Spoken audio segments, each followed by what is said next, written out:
你一个连侯府大门都没进过的外室，也配把5万两的银子穿在身上？你敢打我？我肚子里可是有侯爷的骨肉！父，你竟敢对若莲下如此毒手！你生不出儿子就算了，还要绝了我沈家的后吗？沈赫，今日我不仅要断了你的后，还要让你亲眼看清楚，这珍宝阁真正的主人是谁。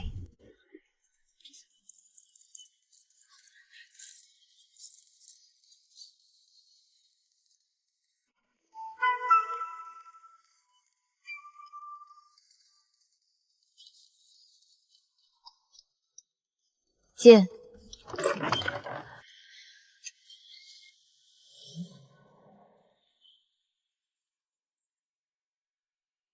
大娘子，这10万两的账单是您夫君的平妻在我们铺子的花销，他说您会结的。平妻？没进过主母茶，算什么平妻？10万两窟窿想塞给我当冤大头？大娘子名门出身，难道要赖账不成？青雀，把这铺子的门给我锁死。是，娘娘。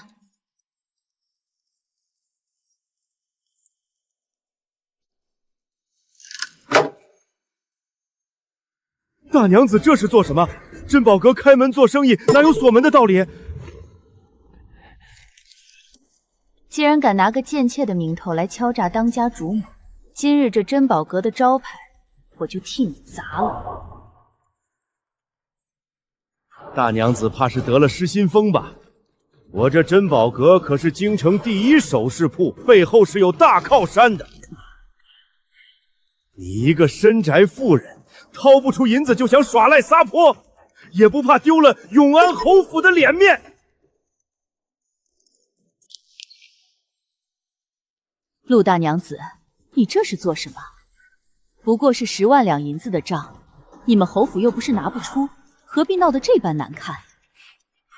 就是啊，听说沈侯爷最近新得了个可心人，宠得跟眼珠子似的。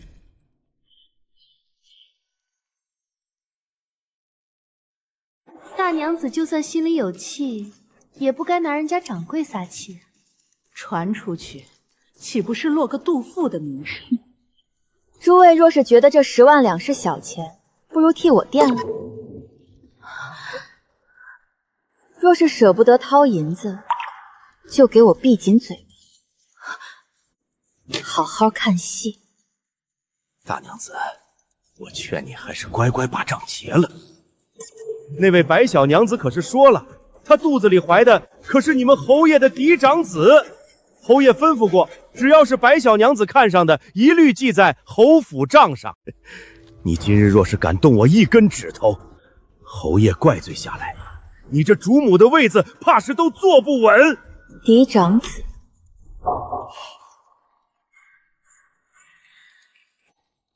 我这个正妻还没死，一个没名没分的贱妾，也配生嫡长子？就算他生下来，那也是个上不得台面的庶出。你一个开门做生意的奴才，也敢插手侯府的内宅之事？你少在这儿摆主母的架子！不怕实话告诉你，白小娘子这会儿就在天字号房歇着呢，侯爷马上就来接她。你今日要是不给钱，我就把这事儿闹到顺天府去，让全京城的人都看看，堂堂永安侯夫人是怎么苛待怀有身孕的平妻的。青雀，奴婢在。张嘴。是。陆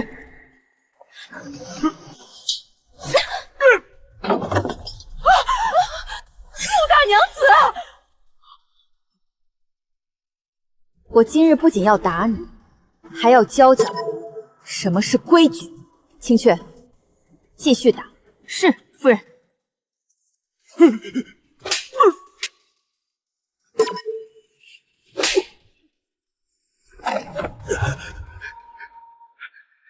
你这个毒妇！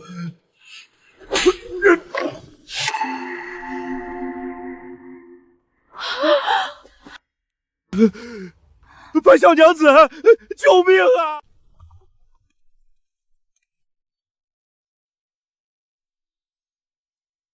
掌柜的，可是姐姐不愿替我结账。若是姐姐真的这般小气，若莲不买就是了，何必为难下人呢？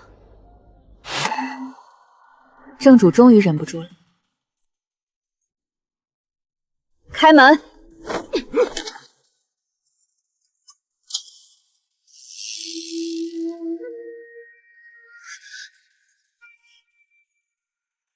姐姐，千错万错，都是若莲的错。若莲不该因为有了身孕，就贪恋这些俗物。若是姐姐心疼银子，若莲把这些首饰退了便是。姐姐千万别气坏了身子，若是伤了侯爷的颜面，若莲万死难辞其咎。陆大娘子，这就是你的不对了。人家白小娘子怀的可是侯府的妻肉，买几件首饰怎么了？你作为主母，理应大度些。唉，为了10万两银子的账，把人家掌柜打成这样，简直是有辱斯文。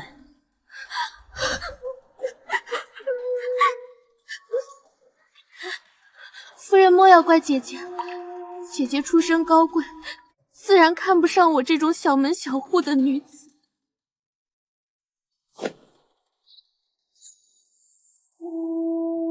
侯爷怜惜我，特意将他贴身的玉佩给了我。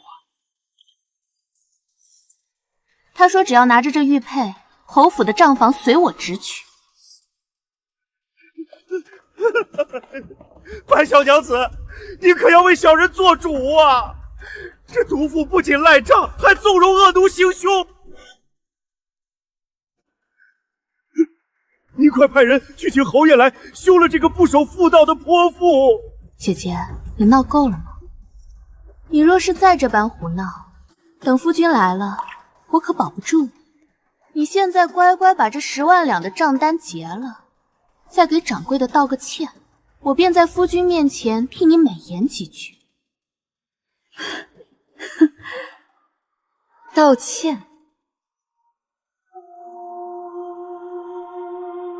结账？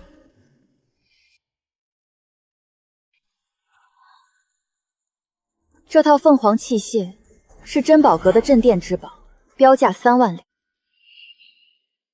你脖子上这串东珠，少说也要2万两。你一个连侯府大门都没进过的外室，也敢把5万两的银子穿在身上？你胡说什么？我是夫君明媒正娶的平妻，这都是夫君赏我的。赏你的？我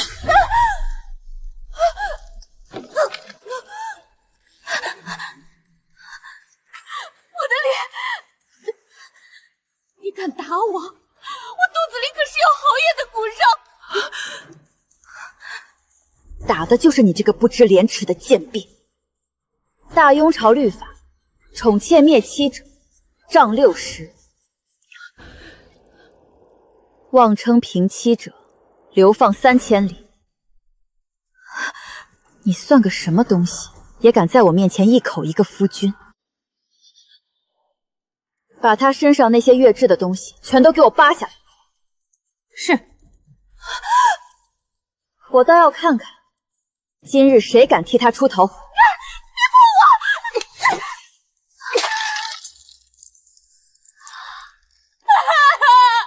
姐姐，你这是要逼死我呀！陆大娘子，你简直是疯了！当着我们这么多人的面，你竟敢如此折辱一个孕妇，你就不怕遭报应吗？伯夫人若是心疼，大可以把她接回威远伯府当祖宗供着。只要你家伯爷不嫌弃，我绝不拦着。住手！我看谁敢动若莲！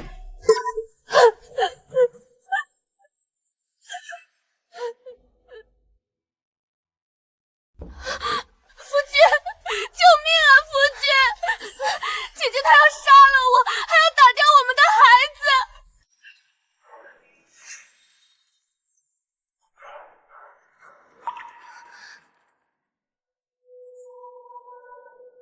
受苦了。别怕，夫君来了，谁也别想欺负你。姐姐说我是个下贱的外室，不配戴这些首饰，她还打我，我肚子好痛啊！毒妇，你竟敢对若莲下如此毒手！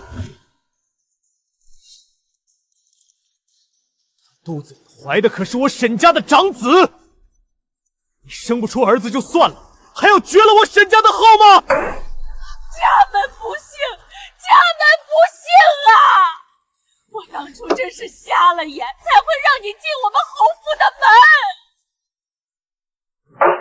你这个善妒的毒妇，不仅打伤了若莲，还把人家掌柜打成这样，你难道想让我们侯府背上仗势欺人的恶名吗？母亲，侯爷，你们在心疼这个贱婢之前，是不是该先看看这10万两的账单？10万两银子，买了几件破石头，就要记在侯府的账上。我倒想问问侯爷，侯府1年的进项不过区5000两，这10万两的窟窿，你打算拿什么填？就是10万两吗？你替他给不就行了？若莲怀了身孕，受不得委屈，买几件首饰怎么了？你是侯府的主母，掌管中妇，这点钱你都拿不出来，我要你何用？就是，你的嫁妆铺子每个月那么多进项，拿10万两出来给若莲压压惊也是应该的。你赶紧把钱付了，给若琳和掌柜赔个不是。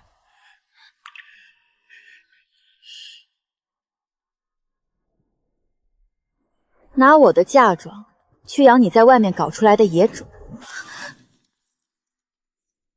沈赫，你还要不要脸？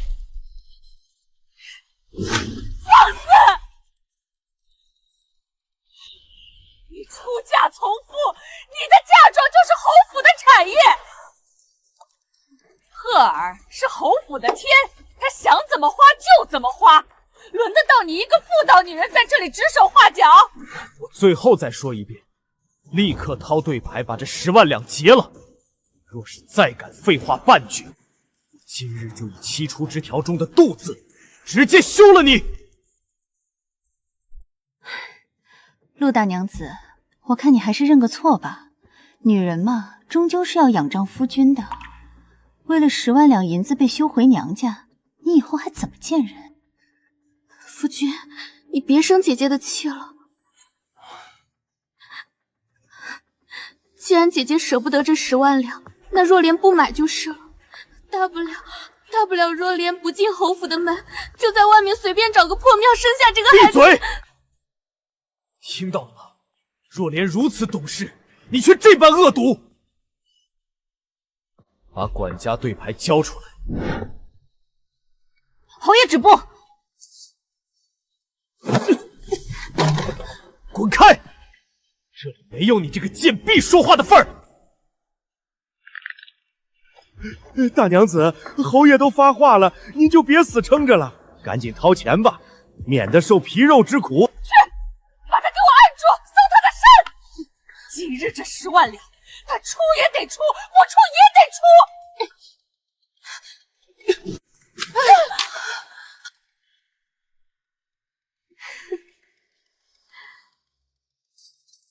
早拿出来不就结了？非要敬酒不吃吃罚酒。可是这珍宝阁的东家是我啊。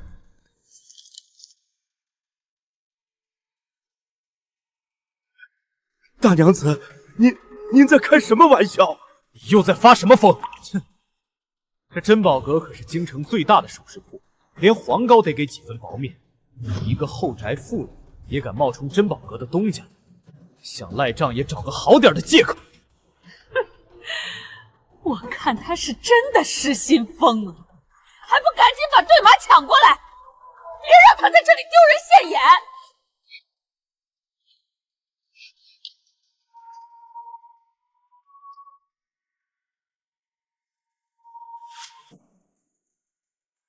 陆明珠，别再装神弄鬼。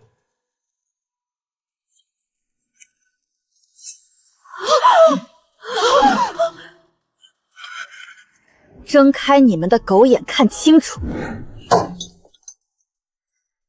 这是珍宝阁的地契和顺天府备案的红契。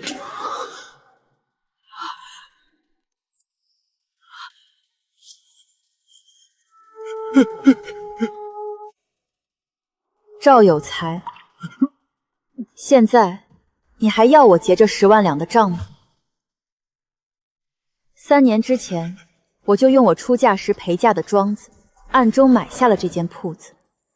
为了避嫌，我派了些人自行打理。赵有才，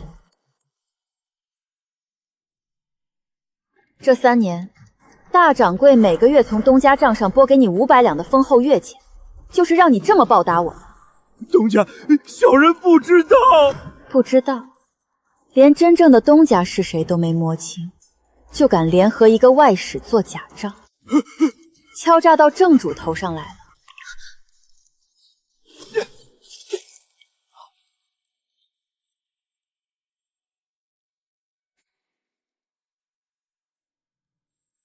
不可能！你哪来这么多银子买下珍宝阁？我娘家可是江南首富，我出嫁时的10里红妆，你以为是摆设吗？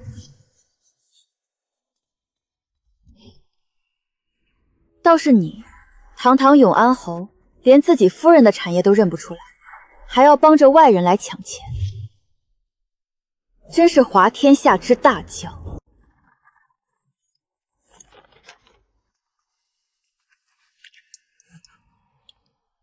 你说珍宝阁背后有大靠山？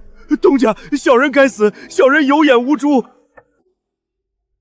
我问你，靠山是谁？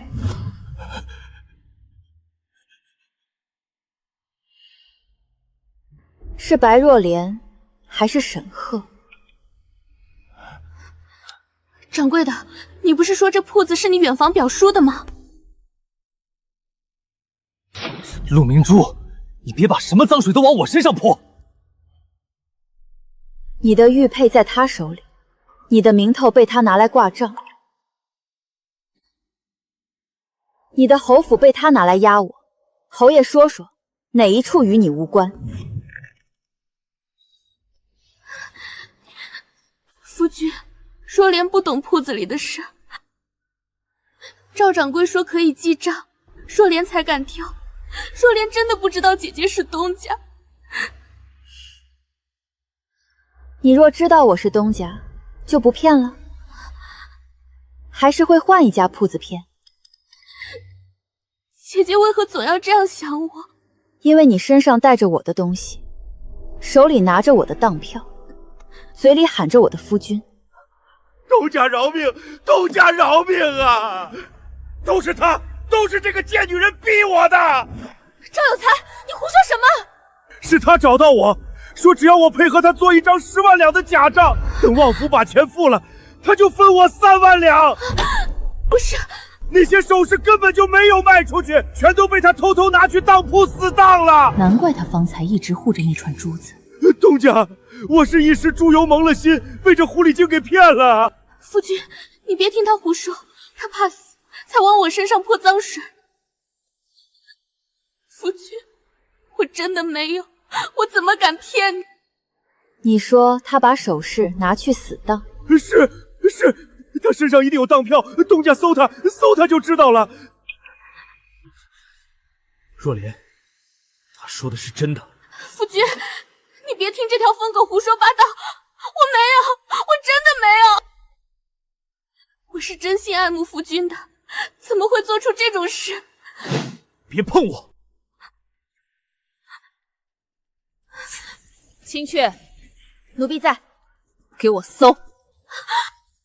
你敢搜我？我是侯爷的人！把他身上所有能藏东西的地方全都给我搜一遍。夫君，东家，他一定藏着当片，小人亲眼见他把镖具塞进袖管儿。赵有才，你闭嘴！滚开！谁准你碰我？白小娘子越挣扎越难看。你们干什么？放开我！放开我！我肚子里有侯爷的骨肉！青雀，你这个贱婢，你敢碰我，我让夫君打死你！等你先进得了侯府，再说这句话。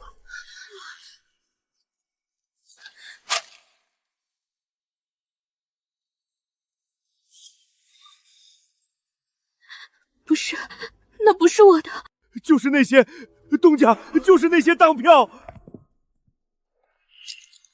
睁大你的眼睛看看，这是城西汇通当铺的死当票据，上面当掉的正是账单上那套凤凰泣血头面，还有那尊白玉观音。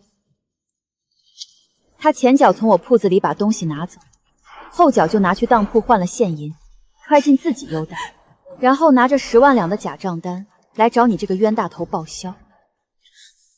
沈赫，你被人当猪宰了，还在这里心疼他怀了你的种。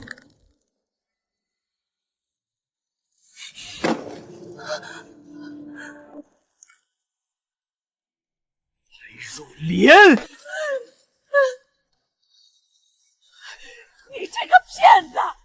你竟然敢骗我们侯府的钱！夫君，我错了，我只是一时糊涂，我太害怕了，我怕姐姐容不下我。我只想给自己攒点帮身的银子，看在孩子的份上，你饶了我这次吧。孩子，到了这个时候还拿孩子当挡箭牌。姐姐，我知道你恨我，可孩子是无辜的呀。去百草堂请张大夫过来。是。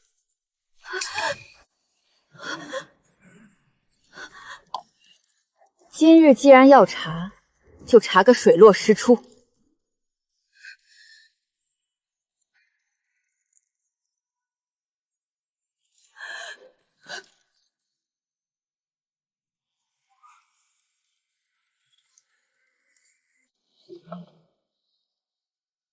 赫儿，若莲肚子里的孩子总不会有假吧？母亲别问了。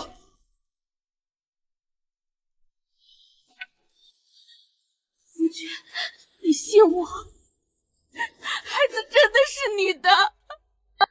我只是怕姐姐容不下我，才一时糊涂做了假账。我没有骗你，我怎么敢骗你？那当票呢？我是怕进侯府没银子傍身，姐姐那样厉害，我若没有一点私房，日后怎么活？你还没进侯府，已经开始替侯府花10万两，进了侯府，岂不是要把我祖坟都当了？老夫人，您听我说句话，您不是最盼着抱孙子吗？先让大夫看。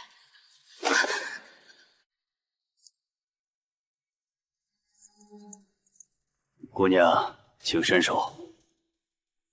白小娘子，方才不是一直说肚子里有侯爷的骨肉吗？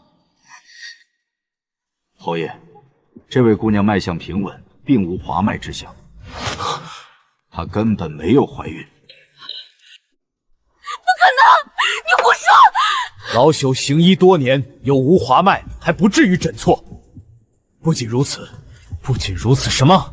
这位姑娘不仅没有滑脉，并且气血两亏，脉象滞涩。若老朽没看错，她体内淤积了极重的阴寒之毒，看来是常年服用含有大量麝香与红花等极寒之物的青楼秘药。早就绝了子嗣的可能了。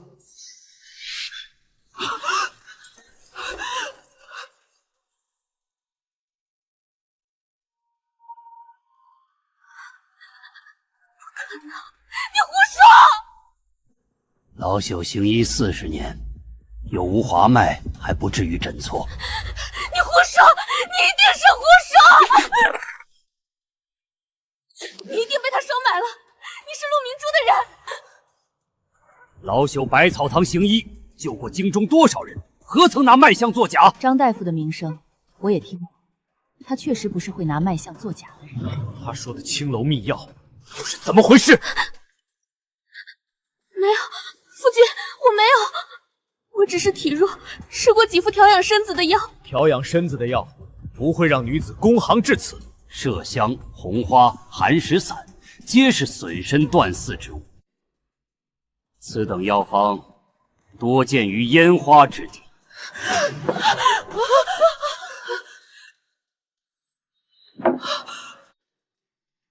夫君，你信我，我真的是清白人家出身。我娘寡居在外，我是被人欺负，才不得不投奔你。春桃，奴婢在。你家姑娘的寡母在何处？现在答得出来吗？春桃，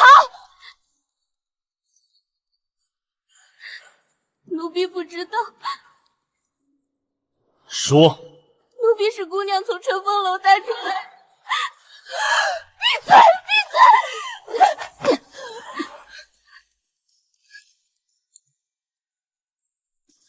夫君，你听我解释，我不是故意骗你的，我只是怕你嫌弃我。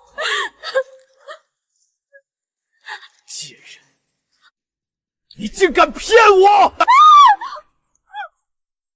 这种下贱东西，竟然骗我们沈家！来人，把这个贱人给我拖出去打死！夫君，不要，我知道错了。慢着，打死他！你想让他死了，好把你自己摘干净？这事儿还没完，打死他，那太便宜他了。况且，你们侯府的账还没算完呢。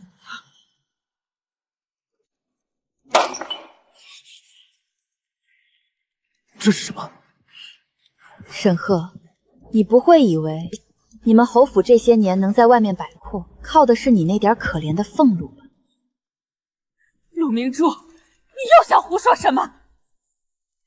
这是3年里你们永安侯府在珍宝阁所有的挂账记录，大到母亲60大寿时送给各府的头面回礼，小到你给那些狐朋狗友打赏的玉扳指，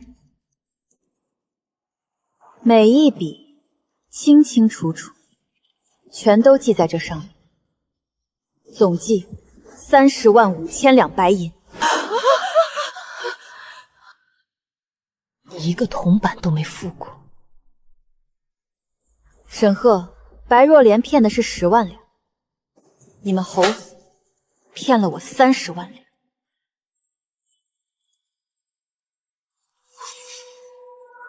天哪，30万两！永安侯府竟然穷成这样！一直花媳妇儿的嫁妆就算了，还在外面养外室，还要媳妇儿掏钱。这哪是娶妻啊，这分明是娶了个财神爷回去吸血呀！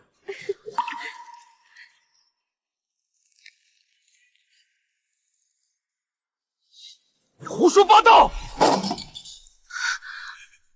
我是你夫君，你的嫁妆就是我的。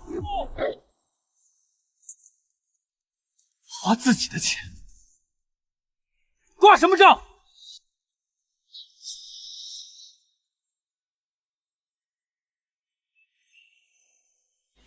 你今日当着外人的面如此折辱我，眼里还有没有福纲？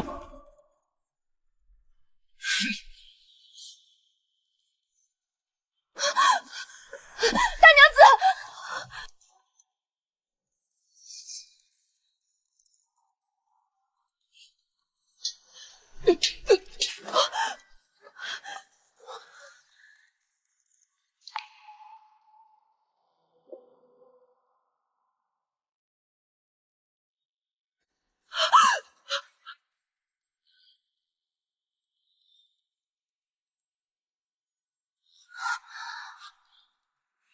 打我！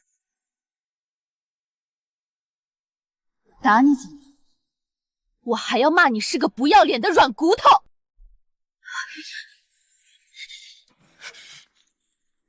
吃我的，穿我的，用我的，端起碗吃饭，放下碗骂娘。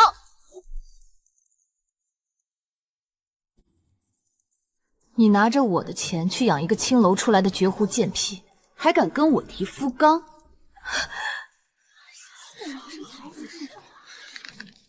沈赫，你算个什么东西？反了，反了！你这个毒妇，竟敢殴打夫君！我要去衙门告你忤逆不孝！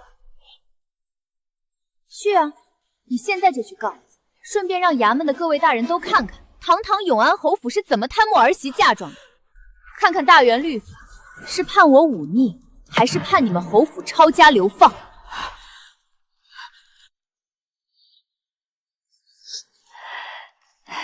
儿媳妇啊，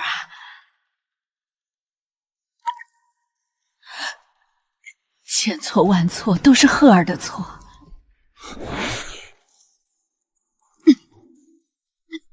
我们侯府待你不薄啊，你就算不念夫妻之情，也要念在这些年我把你当亲生女儿看待的份上。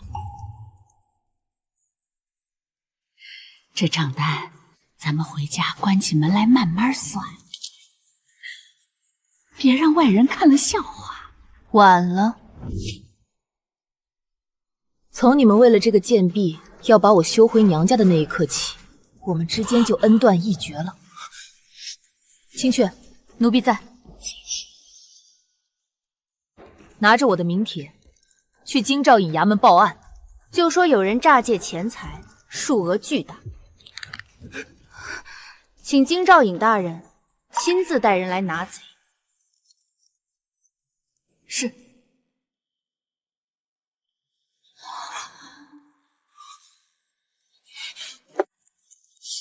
谁敢出这个门？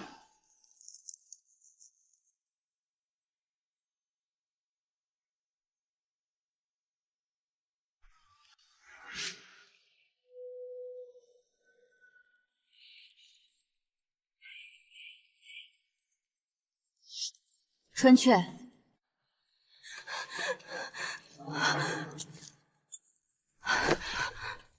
去衙门，跑快些！路上谁拦你，就说他是同谋。奴婢明白。站住！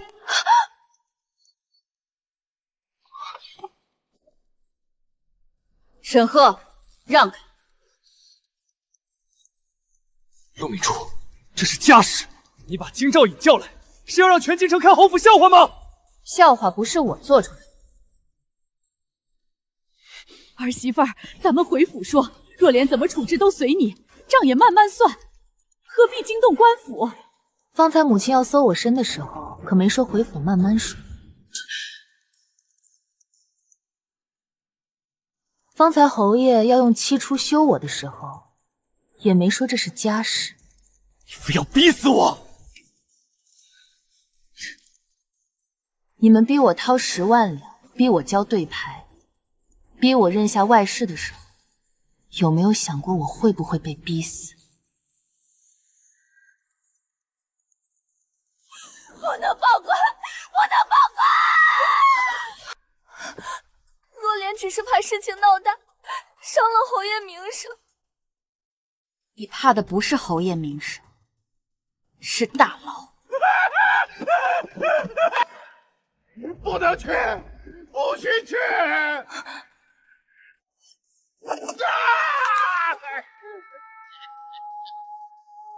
走。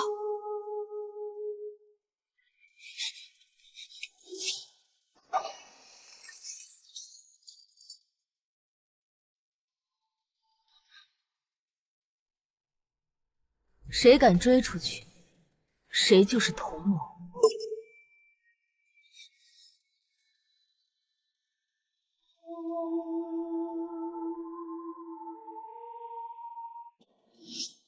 青雀，准备笔墨纸砚。是。我今日要当众写下和离书。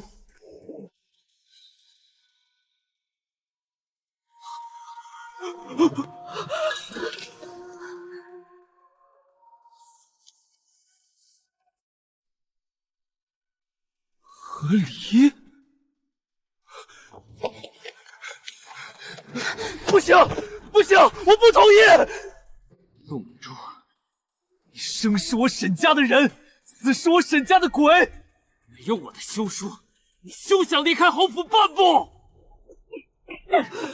沈鹤，你是不是搞错了什么？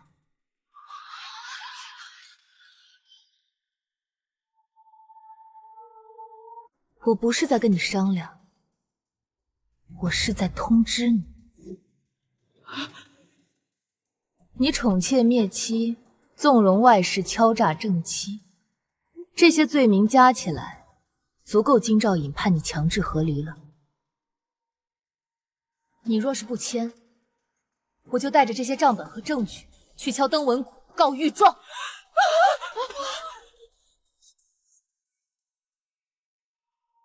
我说到做到，到时候你丢的可就不只是夫人，还有你头顶上的乌纱帽和这侯爷的爵位。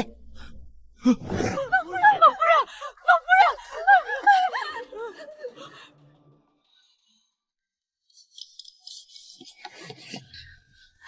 姑娘，楼上还没发话，您不能走。我奉陆大娘子之命，去京兆尹衙门报案。你今日拦我一步，回头大人问起来，我就说你替赵有才拦报官的人。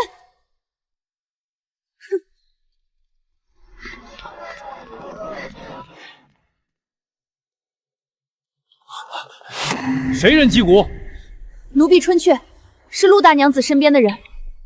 珍宝阁出了10万两诈骗大案，铺中掌柜赵有才勾结青楼女子白若莲，伪造账单，冒称侯府平妻，逼我家大娘子替他结账。10万两？你可知道虚报案情是什么罪？账单在珍宝阁，死当票在珍宝阁，涉案人也在珍宝阁，永安侯本人就在场。他方才还要夺我家大娘子的管家对牌，拦着不许报官，还牵扯侯府。正因为牵扯侯府，我家大娘子才请京兆尹大人亲自带人。这……再晚一步，证据被撕了，人被带走了，衙门要拿谁问案？看住他，别让人走。好。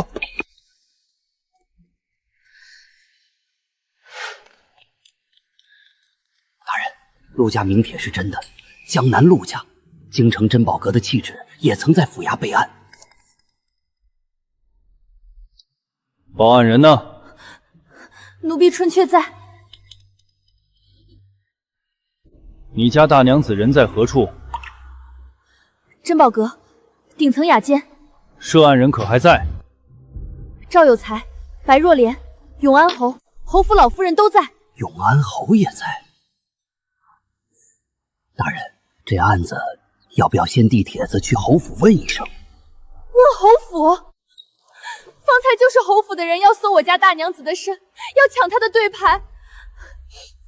若先去侯府递帖子，珍宝阁那边还能剩下什么？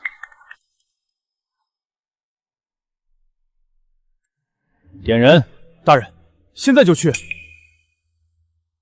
10万两诈骗不是后宅口角，若真有人冒称平妻，伪造账单，敲诈主母，此事足够入刑。若本官去晚了，让人毁了证据，明日御史台问罪，本官拿你们顶上去。是。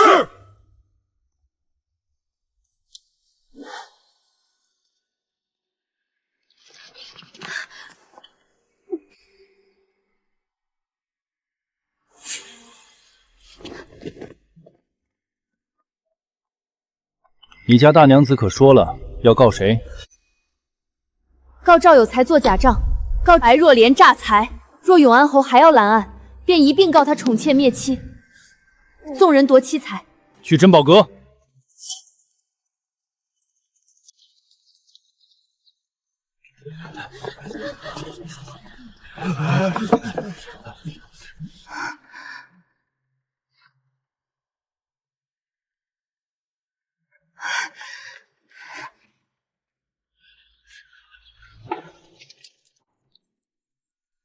陆大娘子，本官接到报案，说这里有人行骗。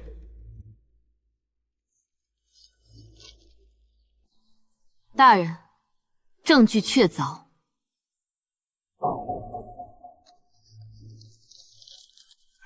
珍宝阁前掌柜赵有才勾结青楼女子白若琳，伪造10万两账单，企图敲诈勒索。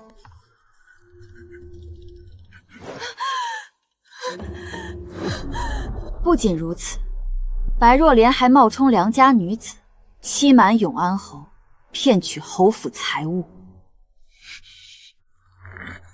城西汇通当铺，凤凰器械头面，白玉观音。侯爷，白若莲手持您的玉佩在珍宝阁挂账，此事您是否知情？本侯只是给他玉佩傍身，并未让他伪造账单。你没说过，只要他看上，一律记侯府账上。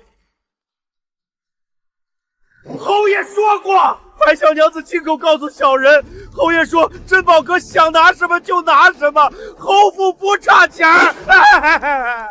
你这狗奴才，竟敢攀扯本侯！侯爷，公堂之外，本官给您留几分体面。大人，这都是那青楼女子骗的，我们侯府也是受害者。老夫人方才可不是这么说的。您方才说我的嫁妆就是侯府产业，10万两该由我出。大人，这本账册暂不做今日诈骗案主张，但若侯府继续赖账，我会另行递状。30万5千两，一分不少。好大的胆子！来人，把这2个刁民给本官拿下，套上枷锁，押回衙门大牢。父亲，救我！我不想去大牢，你跟大人求求情啊！我真的是被冤枉的。住开！你这个水性杨花的贱妇，险些害死本侯。大人，本侯是被这毒妇给蒙蔽了双眼啊！侯爷，您虽然没有直接参与诈骗，但此事因您而起，您也得跟本官回衙门走一趟，把事情交代清楚。夫人，你帮我跟大人说句话呀！我们夫妻一场，你难道真的要看我身败名裂吗？备车是回侯府清点嫁妆。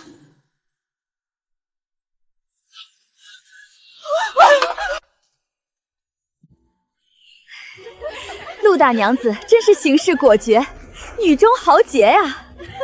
改日若是有空，一定要来我们伯府喝茶啊！一定。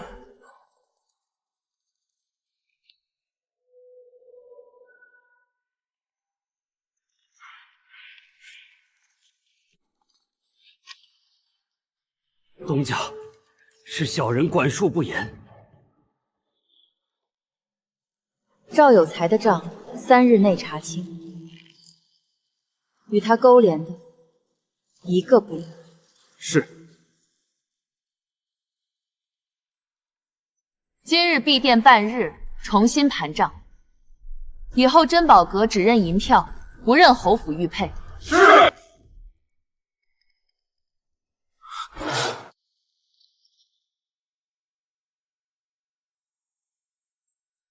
砸开！大娘子，这可是侯府正文。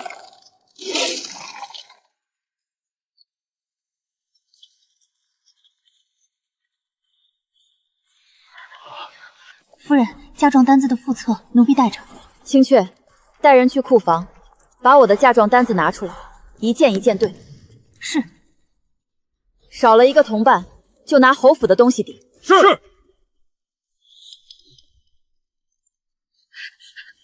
大娘子，这是做什么？库房重地，没有老夫人和侯爷的话，怎么能说开就开？叫库房开锁。要是在老夫人那里，那就砸锁。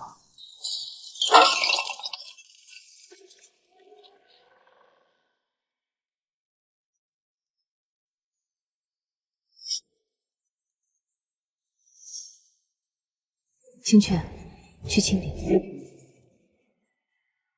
赤金点翠头面12下。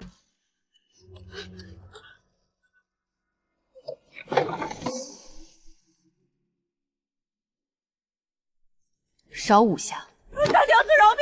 奴婢不知道，奴婢真的不知道啊！都是老夫人房里来取的，奴婢不敢拦啊！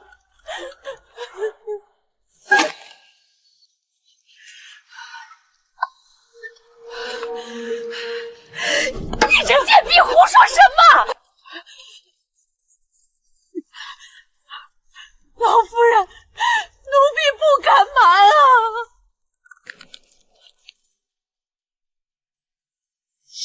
少的5箱去了哪里2月取了1匣给表姑娘添妆，3月取了2匣送去威远伯府回礼，6月又取了2匣给侯爷打点关系。赤金点翠头面少5箱，按原价折银，再加3年损耗。什么损耗？东西用都用了，哪来的损耗？我的东西被你们拿去做人情，还不许我算损耗？绸缎36箱，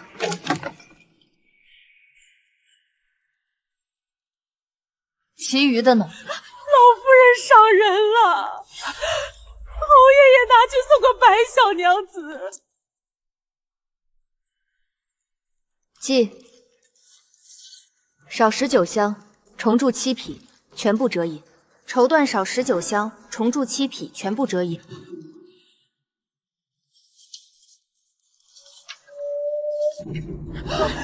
住手！都给我住手！你这个逆妇，你竟然敢带着外人来抄家！你眼里还有没有王法？有没有宗族？陆氏，你太放肆了！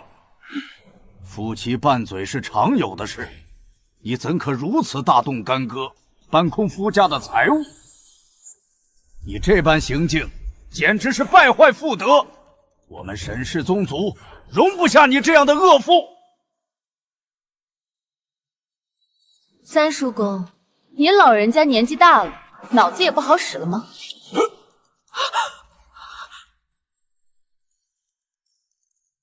我搬的是我自己的嫁妆，什么时候成了你们夫家的财物了？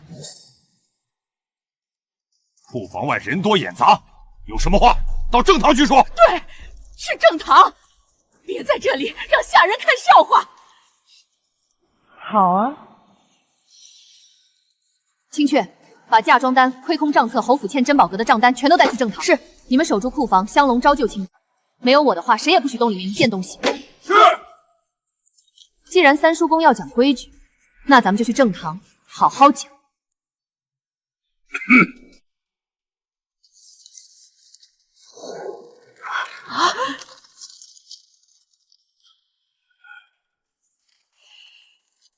这是你们侯府这3年欠我铺子的30万两白银，还有你们这位好侯爷为了一个青楼妓女要休妻夺财的证据。你们若想跟我讲规矩，好啊，我现在就把这些东西送到御史台去，让皇上和满朝文武都评评理，看看你们沈氏宗族是怎么包庇、宠妾灭妻、贪墨儿媳嫁妆的无耻之徒的。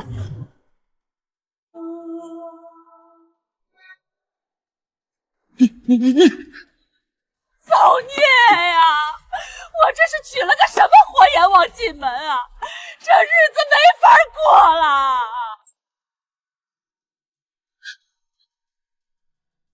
搬，把正厅里这套黄花梨的家具也给我搬走。那是我出嫁时打的，别留给他们弄脏了。不能搬，那是侯府正堂的脸面。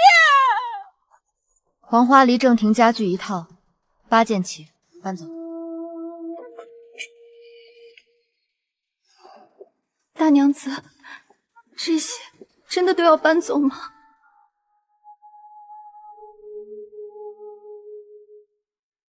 大娘子，这几幅字画，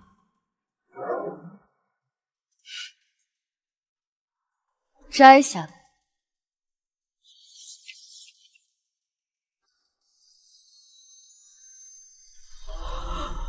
老夫人，老夫人！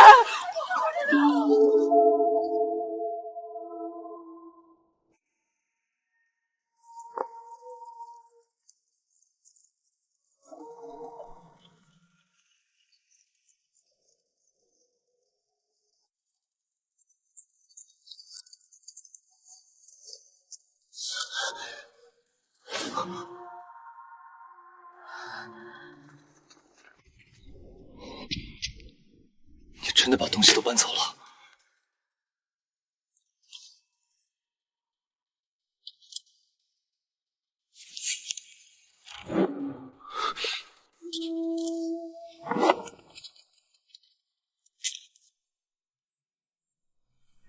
沈赫，从今往后，你我桥归桥，路归路。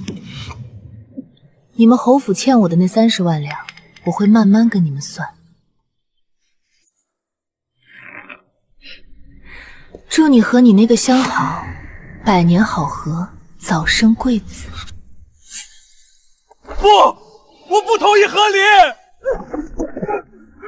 夫人，我错了，我真的知道错了。那个贱人已经被判了流放，赵有才也被打断了腿，我已经替你出气了，你原谅我这一次好不好？侯府不能没有你啊！别碰我嫌恶心。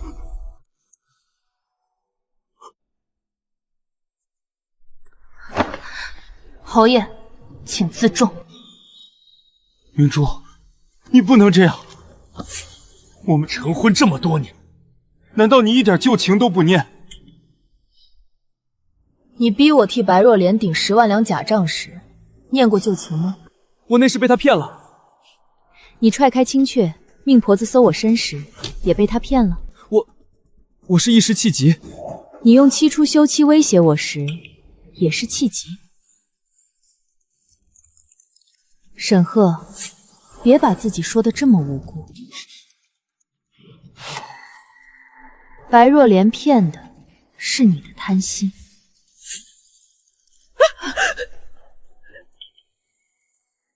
你母亲要的是我的嫁妆，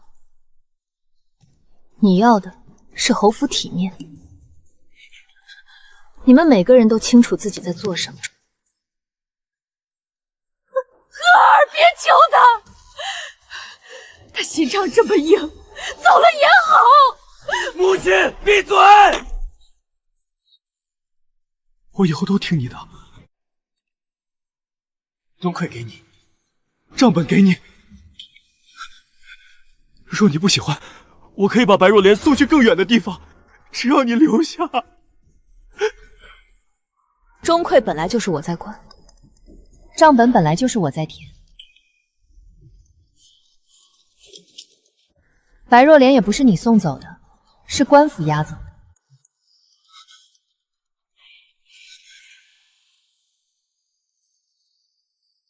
沈赫，你给不了我东西了，你能给我的只有麻烦。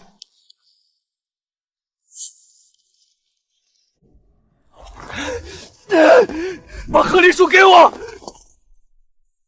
陆明珠，你不能只算我的错。这些年，你也没同我说过，珍宝阁是你的。你若早说，我怎么会被白若莲骗？所以，还是我的错。我不是这个意思，我只是说，夫妻之间不该有这么多隐瞒。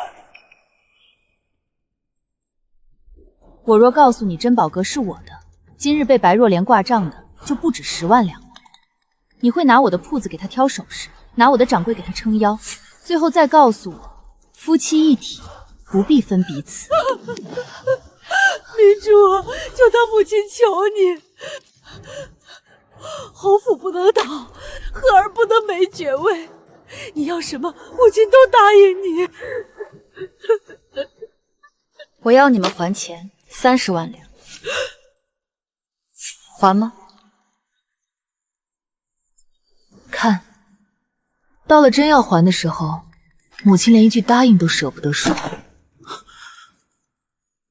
你不是舍不得我，你是舍不得我的银子。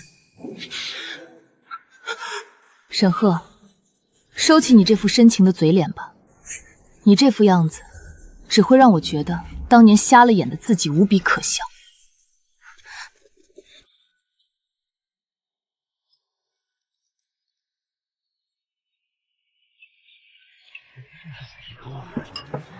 从前永安侯府出门，马车帘子都用锦缎，原来全是赊来的。哼，何止赊来的，听说是花媳妇的嫁妆。吃软饭还养外室，活该。那位陆大娘子如今可不得了，珍宝阁、醉仙楼两家绸缎皇，听说都是她的。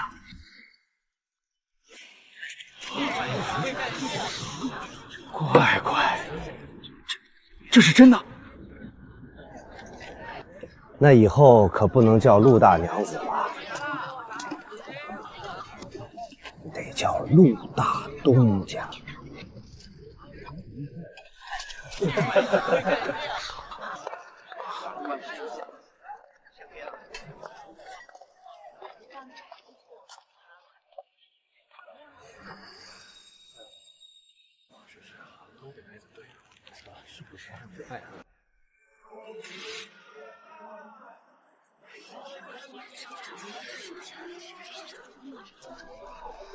娘，他就是那个欠媳妇钱的侯爷。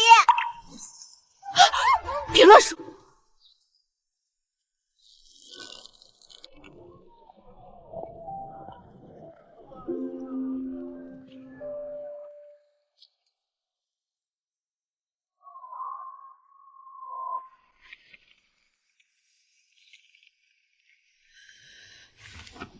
老夫人，今日就这一碗粥，沈家如今连月钱都发不出来，你也别挑了。官爷，求你带我一程，我真的走不动了。少动歪心思！混混流放路上还敢勾搭我男人！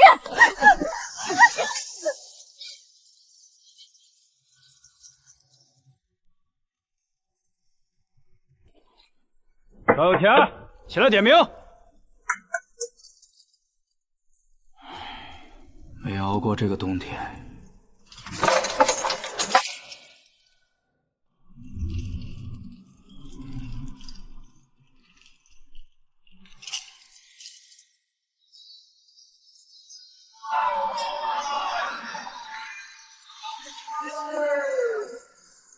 东家，天字号雅监已经备好了。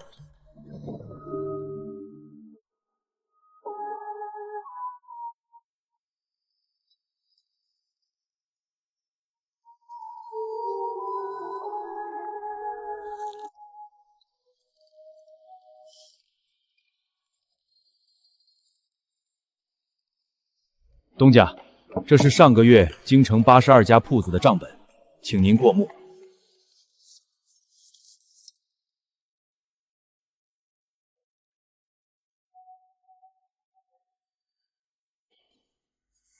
首饰行的流水比上月又涨了2成。是，如今京城贵券买头面，10家里有8家先问珍宝阁，绸缎庄和茶庄那边也稳了。从前他们见了大娘子，只会说什么主母大度，如今倒是知道递帖子了。生意场上，谁有银子，谁就有道理。是。还有诗。东家，还有一件事，那个沈鹤昨日又在咱们铺子门口转悠，想要求见东家一面。他说他现在身无分文，连饭都吃不上了。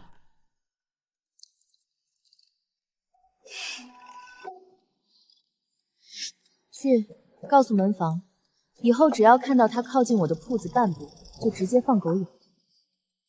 我陆家的门卡也是他这种垃圾配他的。小姐，往后再没人敢拿侯府压您了。